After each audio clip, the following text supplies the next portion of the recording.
Nós estamos chegando perto de uma data tão gostosa de se comemorar, o Dia dos Namorados. E a gente escuta muito, talvez mais até na nossa época do que hoje, mas a gente ouvia muito a história da metade da laranja, da tampa da panela, daquele que me complementa e tudo mais. E na própria experiência, nem precisa trabalhar muito com o processo terapêutico para entender que isso realmente não funciona. Não é por aí que a gente vai conseguir se sentir bem, feliz, se realizar, curtir a vida e ter realmente uma parceria para construir juntos aquilo que é possível de se construir. Na experiência de vocês, Ângela, como que você vê essa história da tal metade da laranja? Quanto que isso atrapalhou a vida da gente? Porque muitas vezes a gente ficou procurando uma parte nossa no outro, ao invés da gente se procurar em si mesmo. E às vezes a gente delega para o outro questões que a gente deveria resolver internamente, não é? Eu acho que depois de tanto tempo de casada, a gente aprende que o outro não vai nos completar, que somos indivíduos únicos. O outro está do meu lado, mas ele não me completa, porque senão eu fico esperando que o outro faça por mim, que o outro me faça feliz, que o outro me realize, que o outro me complete. E a gente vê que isso não acontece. E aí quando a gente entende isso, né, que nós somos responsáveis pela nossa felicidade, com o outro ao nosso lado, fica mais fácil. Acontece duas coisas, eu acho, nessa hora. É uma baita frustração, porque você às vezes apostava muito nessa busca e você vai perceber que não era essa busca que você tinha que fazer, era mais direcionado para você, e ao mesmo tempo uma responsabilidade, né? Que isso é bom também saber, que não dependo do outro para eu poder ser feliz, que é um trabalho que eu vou construir com as minhas mãos e com a minha busca e a partir de mim mesmo. Querer colocar nas costas do outro a responsabilidade da sua felicidade fica muito pesado, né? E aí o outro fica nunca entregando aquilo que você espera. Então, quando tem, acho que uma parceria, quando o casal se conhece, quando o casal entende que cada um é único, como a Angela falou, tem a sua individualização, fica mais fácil caminhar lado a lado, né? Você me fez lembrar, você falou da individualização, e eu lembro da individuação do Jung, e que é como se fosse a terapia a partir daquele pensador grego que ele fala: torna-te quem tu és, Píndaro. Então, acho que essa é a nossa primeira missão. Antes da gente querer ser dois, é preciso que a gente engate bem num processo de como ser um, para que a gente se torne parceiros, como você diz.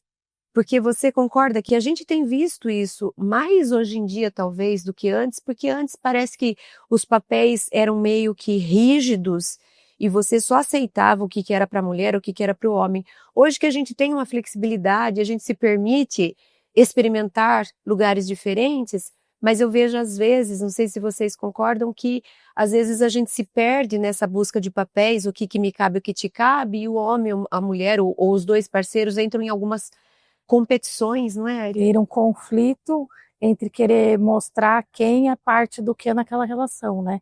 Aonde, inclusive na parte financeira, tem muito conflito se a mulher ganha mais que o marido, se ela tem um cargo de gerência, de diretoria que vai demandar que ela supostamente está mais bem colocada que ele, gerando uma competição entre os dois, gerando um desconforto ali entre o casal com relação a isso, né? A competir dentro da mesma casa, na mesma família, e às vezes até entregando para os filhos uma coisa negativa, né? De que estão querendo concorrer.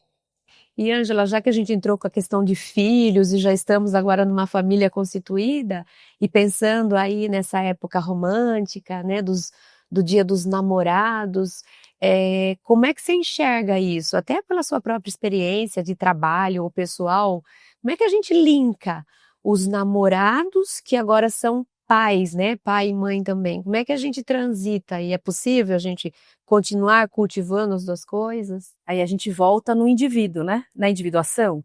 A gente é um ser antes de ser mãe, antes de ser pai, antes de ser casal.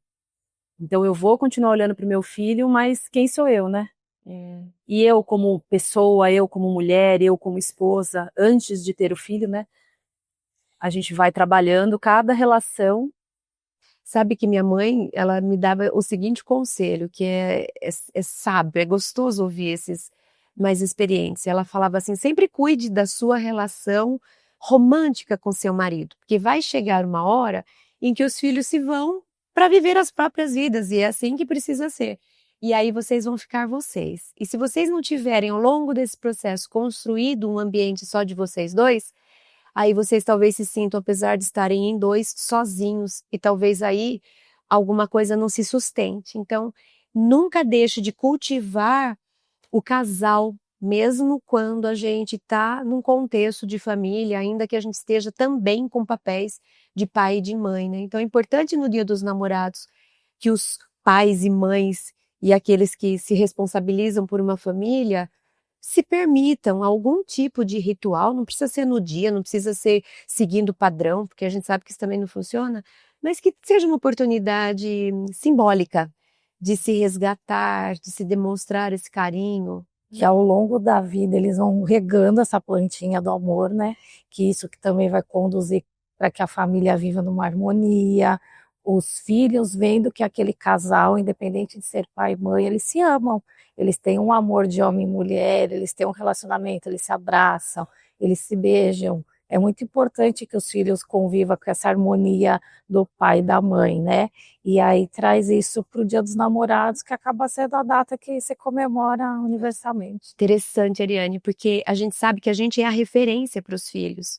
E muito provavelmente você vai vê-los na sua fase adulta repetindo modelos que eles aprenderam.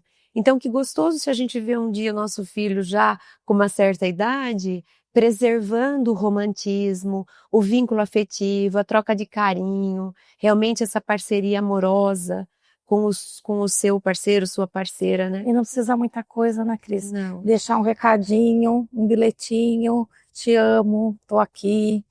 Manda um WhatsApp com umas palavrinhas mais amorosas. Não precisa ser uma coisa, um bem material. É ter o cuidado de cuidar da relação. Exatamente. Ô, Cris, talvez por isso que a gente veja muitos casais, quando o filho vai para a faculdade, vai morar fora, os casais se separam.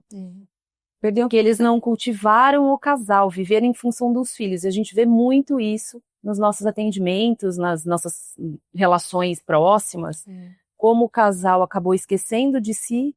Quando o filho vai embora, que ele cresce e vai seguir a vida dele, a gente perde o sentido, né?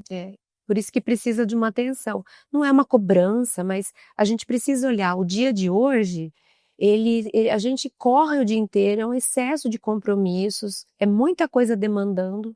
Se a gente não puser atenção naquilo que a gente quer que se preserve, que se desenvolva, a gente não vai perceber que aquilo está morrendo. Então precisa mesmo de um querer, de uma força de vontade dedicada àquilo que a gente quer preservar, não é?